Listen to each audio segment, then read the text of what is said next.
Hujambo na karibu tena, ni wakati mwingine tena tunakutana tuendelee kubadilishana taarifa mbalimbali.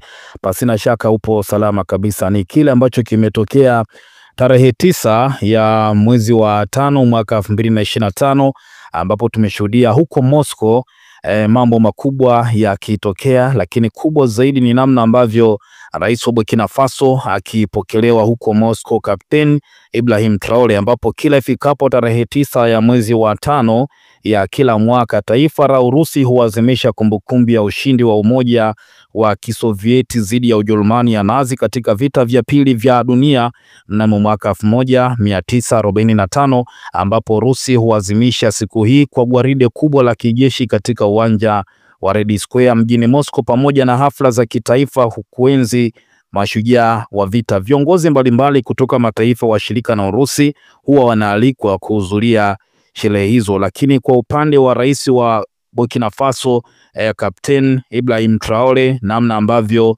alipewa ndege ya kibinafsi pamoja na ulinzi mkali kumbeba kutoka Burkina Faso hadi Urusi ilikuwa ni moja kati ya vitu ambavyo vimevutia mno. Rais Kapteni Ibrahim Traore alipewa ulinzi wa hali ya juu kutoka Urusi baada ya kupewa mwaliko na Rais Vladimir Putin wa kushiriki katika maadhimisho ya siku ya ushindi. Ujasusi wa Urusi ulituma ndege binafsi yenye ulinzi wa hali ya juu, ambapo ndege hiyo binafsi ilikuwa ikisindikizwa na ndege za kivita angani kama 4 hivi ambazo zilikuwa zikimsindikiza Rais wa Burkina Faso Ibrahim Traore kutoka Burkina Faso mpaka Urusi kuhudhuria maadhimisho ya siku ya ushindi. Lakini kuna la kujifunza namna ambavyo Rais wa Burkina Faso alivyopokelewa, lakini pia namna ambavyo wakati wote alikuwa yupo karibu na Rais wa Urusi Vladimir Putin pamoja na Rais wa China Xi Jinping. Lakini pia kwa upande mwingine unaweza kusema huu ni ujumbe tosha ambao Urusi pamoja na China wanautuma kwa mataifa magharibi ambao kwa namna moja ama nyingine wamekuwa kimwandama mno Rais wa Burkina Faso, wakitaka kumwangamiza, lakini pia kumpindua, lakini pia kupitia vitengo vya ujasusi kutoka Urusi ambavyo vipo Burkina Faso wameshindwa majaribio yao yote ya kutaka kumwangamiza, lakini kumpindua Kapteni Ibrahim Traore. Lakini ni ujumbe mzito kwa mataifa ya magharibi pamoja na Marekani kwa China na Urusi kwamba kama wanamtaka mwamba Ibrahim Traore ni lazima wajiandae kupambana na wao kwanza. Lakini kubwa, nimependa zaidi kile ambacho amekizungumza kwenye mkutano wa pamoja kati ya rais wa Urusi Vladimir Putin pamoja na rais wa Burkina Faso. Hiki ndicho ambacho tutakwenda kukiangalia hapa, vitu gani ambavyo wamevizungumza, lakini pia Ibrahim Traore vitu gani ambavyo amemuomba rais wa Urusi Vladimir Putin. Hapa ndipo nasema kwamba Kapteni Traore ana akili kubwa mno na anataka mapinduzi makubwa ya Burkina Faso pamoja na Afrika kiujumla. Tujifunze kujitegemea, lakini pia kuacha ukoloni mamboleo. Nimependa zaidi kile ambacho amekizungumza na tutakiangalia hapa, lakini pia kile ambacho amekizungumza rais wa Urusi Vladimir Putin katika mkutano wa pamoja. Karibu ambatana nami tuanze hapa kuangalia, kwa kuanza na rais wa Urusi Vladimir Putin alizungumza kitu gani, ndipo tumalizie na kile ambacho alikizungumza rais wa Burkina Faso. Rais wa Urusi Vladimir Putin alisema, Mheshimiwa Rais, marafiki, tumefurahi kukuona. Kabla hatujaanza, ningependa kukushukuru tena kwa uamuzi wako wa kushiriki katika sherehe za kuadhimisha miaka 80 ya ushindi katika vita kuu ya uzalendo.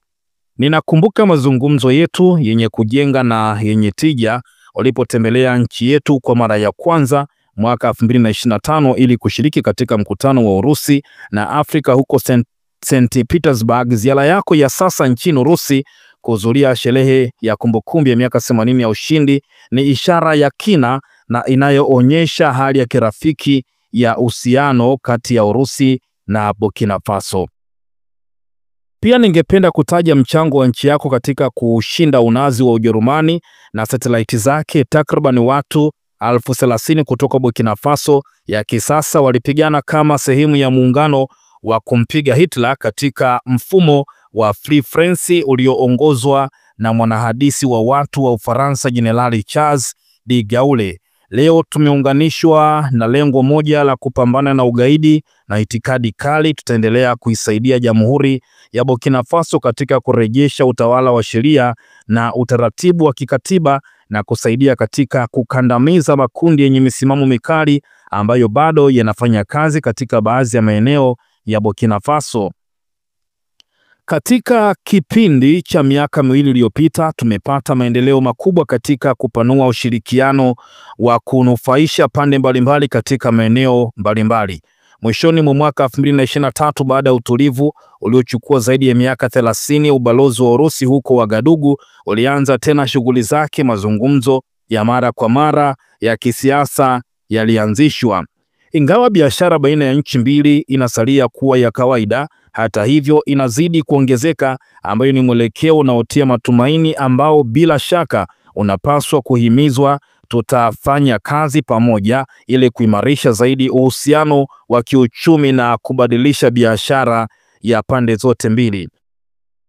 Siku za kiuchumi za Burkina Faso nchini Urusi mnamo Oktoba mwaka 2024, ambazo zilihudhuriwa na wajumbe wa ngazi ya juu wa Burkina Faso wakiongozwa na waziri mkuu, zilikuwa na manufaa katika swala hili. Kazi inaendelea kuunda tume baina ya serikali. Kikundi cha kufanya kazi kilichojitolea kiliundwa mwishoni mwa mwaka 2024. Tutaendelea kusaidia nchi yako katika kutoa mafunzo kwa wafanyakazi wa kitaifa. Kiwango cha udhamini cha serikali ya Urusi kwa raia wa Burkina Faso kimeongezwa zaidi ya mara mbili kwa mwaka wa masomo wa mwaka 2024 na 2025. Mwaka huu tumejiandaa kuchukua wanafunzi 27 zaidi kutoka nchi yako. Masomo yatatolewa kutoka kwa bajeti ya shirikisho la Urusi. Kwa ujumla, wanafunzi wapatao 3500 kutoka Burkina Faso walipata elimu yao nchini Urusi. Uhusiano wa kiutamaduni na kibinadamu umekuzwa tangu mwaka 2024 na nyuma ya Urusi yenye makao yake Wagadugu, ambayo hutoa madarasa ya lugha ya Kirusi miongoni mwa mengine, akimaanisha nyumba ya Urusi yenye makao yake Wagadugu, ambayo imekuwa ikitoa madarasa ya lugha ya Kirusi miongoni mwa wengine.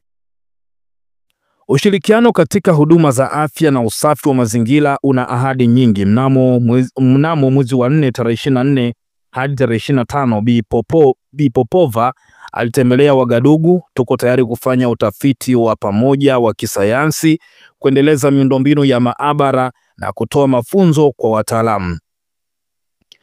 Tunatanguliza misaada ya kibinadamu kwa Burkina Faso. Pia mwaka jana tulisafirisha hadi nchi yako tani 25,000 za ngano bila malipo. Mwezi huu shehena kubwa ya vyakula vingine itawasili Wagadugu.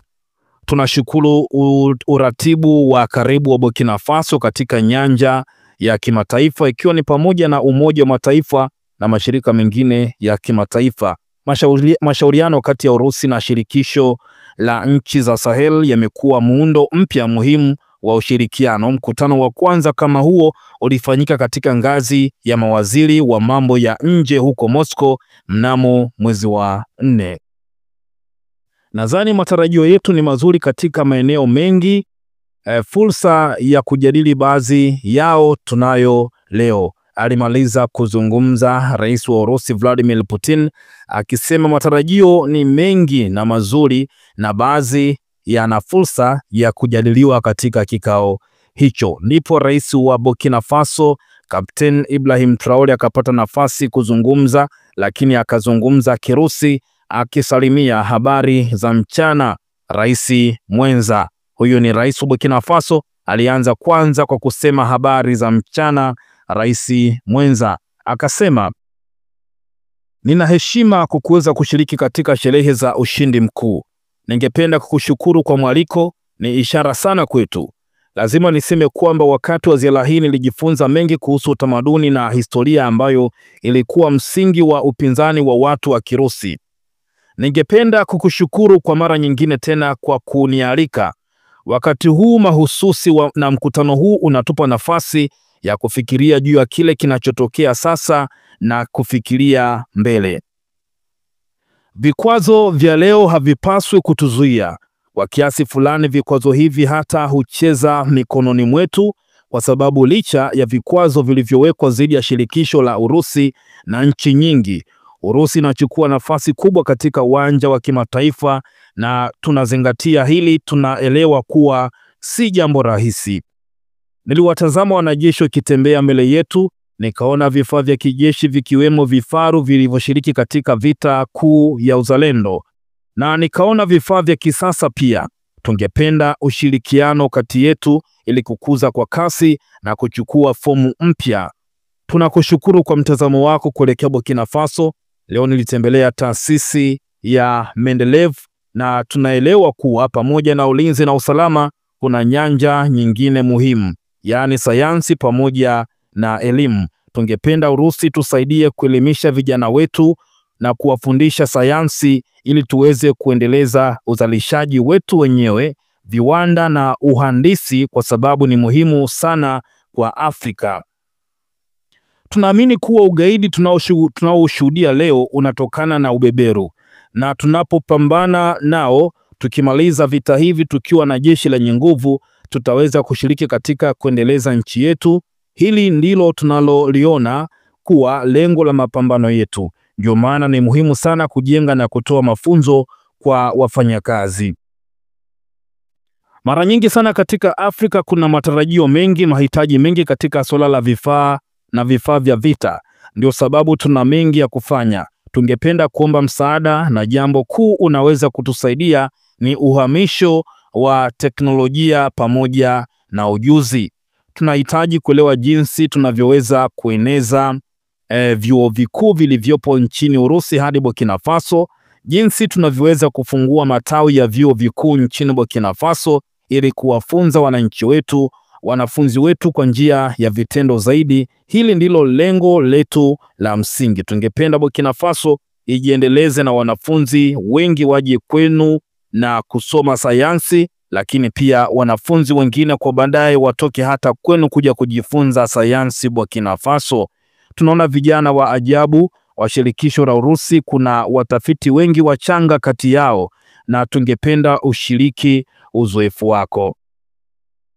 Ni Rais wa Burkina Faso Kapteni Ibrahim Traore akizungumza kwenye mkutano wa pamoja na Rais wa Urusi Vladimir Putin, lakini maombi yake makubwa ni kuhakikisha kwamba kuna uhamishaji wa ujuzi pamoja na teknolojia kutoka Urusi hadi Burkina Faso, lakini pia kubwa zaidi ni kuhakikisha vijana wa Burkina Faso wanafundishwa sayansi ili kuendeleza uzalishaji wa Burkina Faso wenyewe, ikiwemo ni pamoja na viwanda, lakini pia uhandisi, kwa sababu ni muhimu zaidi kwa bara la Afrika. Hiki ndicho alichokizungumza Rais wa Burkina Faso. Kwa upande wako na maoni gani kwa hiki ambacho amekizungumza Kapteni Ibrahim Traore? Lakini pia kubwa, ningependa zaidi tuachie maoni yako na uendelee kutufuatilia zaidi kwa habari mbalimbali.